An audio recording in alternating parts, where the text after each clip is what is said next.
তো তৈরি করার জন্য আমি জাস্ট এটাকে সিলেক্ট করে অপশনে গিয়ে আবার এখানে চলে যাব। সাপোজ আমি এইখানে যেটা আছে এর কোনো একটাকে আমি জাস্ট এডিট করে একটা নিজের মতো করে স্লাইসার তৈরি করব। তো সাপোজ এটাকে আমি তৈরি করি, হ্যাঁ, এটাকে ডুপ্লিকেট করলাম। ডুপ্লিকেট করার পরে দেখেন এটা চলে এসেছে অলরেডি। তো আমি চাচ্ছি এখন এটাকে আমি নিজের মতো করে নিজের মন মতো একটা স্লাইসার তৈরি করব, হোল স্লাইস। তো আমি চাচ্ছি সাপোজ এর যে ব্যাকগ্রাউন্ডটা আছে হোল স্লাইসারের যে ব্যাকগ্রাউন্ড আছে, হোল স্লাইসারের ব্যাকগ্রাউন্ডটা আমি আপনার একটু ইয়েলো করব। তো এটা ফরম্যাটে চলে যাব, ফরম্যাটে গিয়ে আমি ফিলে চলে যাব। ফিলে গিয়ে আমি এর ব্যাকগ্রাউন্ডটা, আচ্ছা ব্যাকগ্রাউন্ডটা একটু অন্য কালার করি, ব্যাকগ্রাউন্ডটা আমি সবুজ করে দেই, হ্যাঁ, ব্যাকগ্রাউন্ডটা সবুজ করে দেই। এবং বাদ বাকি যা আছে সব ওই অবস্থাতেই থাকুক।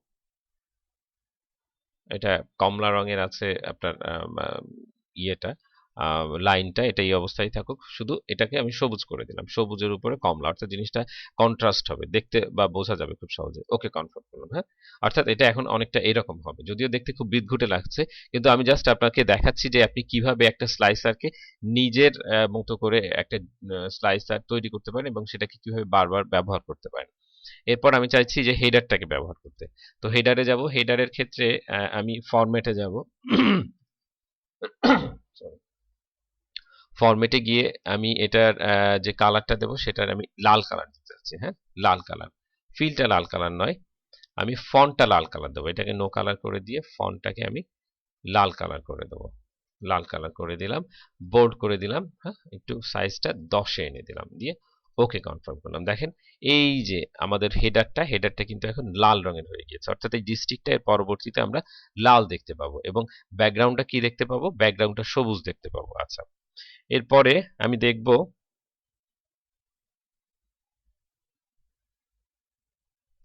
অর্থাৎ সিলেক্টেড আইটেম ডাটা, নেক্সট আইটেমটা দেখবো। আমি সবগুলি চেঞ্জ করব না, আমি হাতে গোনা কয়েকটা চেঞ্জ করব। সিলেক্টেড আইটেম ডাটা অর্থাৎ আমি যে স্লাইসারটাকে সিলেক্ট করব সেটা কি কালার হবে সেটা দেখবো।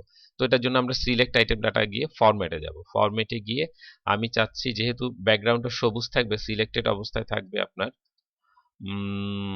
সিলেক্টেড অবস্থায় থাকবে এই কালারটা, হ্যাঁ, এই কালারটা থাকবে এবং এটার সাথে সাথে যেটা ফন্ট কালারটা চেঞ্জ হবে, কারণ এটা যদি এরকম ডিপ আসে এটার ক্ষেত্রে আমি ফন্ট কালারটা একটু সাদা করে দেই, সেটা দেখতে ভালো লাগবে। আচ্ছা, করার পরে ফন্ট কালারটা সাদা করে দিলাম। আর আপনি চাইলে এটার যে বর্ডার সেটা দিতে পারেন, কিন্তু আমি এখানে কোনো বর্ডার ব্যবহার করব না। ওকে কনফার্ম করলাম। তো দেখেন আপনি যেটাকে সিলেক্ট করবেন তখন সেটা দেখতে এরকম হয়ে যাবে। আচ্ছা, এরপরে আমি দেখব যে selected item with no data, আমরা এটা দেখছি না, আমরা এটা দেখব আনসিলেক্টেড আইটেম উইথ ডাটা। অর্থাৎ সিলেক্টেড আইটেম উইথ ডাটাটা আমি দেখেছি, আনসিলেক্টেড আইটেম অর্থাৎ যেগুলো সিলেক্টেড অবস্থা হবে না সেটা এখন এই অবস্থায় আছে, হলুদ অবস্থায় আছে, হ্যাঁ। তো সেটাকে আমরা কিভাবে দেখব, ফরম্যাটে যাব। ফরম্যাটে গিয়ে আমরা যেহেতু নন সিলেক্টেড আইটেম ডাটাগুলিকে আমি একটু অ্যাশ কালারে দেখব, হ্যাঁ, অ্যাশ কালারে দেখব, অ্যাশে একটু ডিপ অ্যাশে দেখব, ডিপ অ্যাশ। তাহলে আমি ফন্টটাকে এখানে সাদা করে দিয়ে রাখতে পারি, মিনিমাম একটা কন্ডিশনের মধ্যে এসেছে। দেওয়ার পরে আমি ওকে কনফার্ম করলাম। তো এখন আমার মোটামুটি একটা স্লাইসার দাঁড় হয়ে গিয়েছে। আপনি চাইলে এই সবগুলি ব্যবহার করতে পারেন। তো আমি হাতে গোনা অল্প কিছু এলিমেন্ট ব্যবহার করে আমার নিজস্ব স্লাইসারটা তৈরি করলাম। এরপরে জাস্ট ওকে কনফার্ম করলাম। ওকে কনফার্ম করার পরে দেখেন আমার একটা স্লাইসার তৈরি হয়েছে। প্রথম যে স্লাইসারটা তৈরি হচ্ছে সেটাই হচ্ছে আমার। সেটা কি করে বুঝলাম, এটা এখানে কিন্তু একটা নাম ছিল। আমি যদি এটাকে দেখতে চাই মডিফাই এ যাব, মডিফাই এ গিয়ে আমি যে স্লাইডটা তৈরি করেছিলাম সেই স্লাইডটা চলে আসবে। এখানে সাপোজ আমি এটার নাম দেব Excel slicer, SLICER, Excel slicer নাম দিয়ে আমি ওকে কনফার্ম করলাম। দেখেন এটা কিন্তু এই নামে চলে এসেছে, এক্সেল স্লাইসার, হ্যাঁ।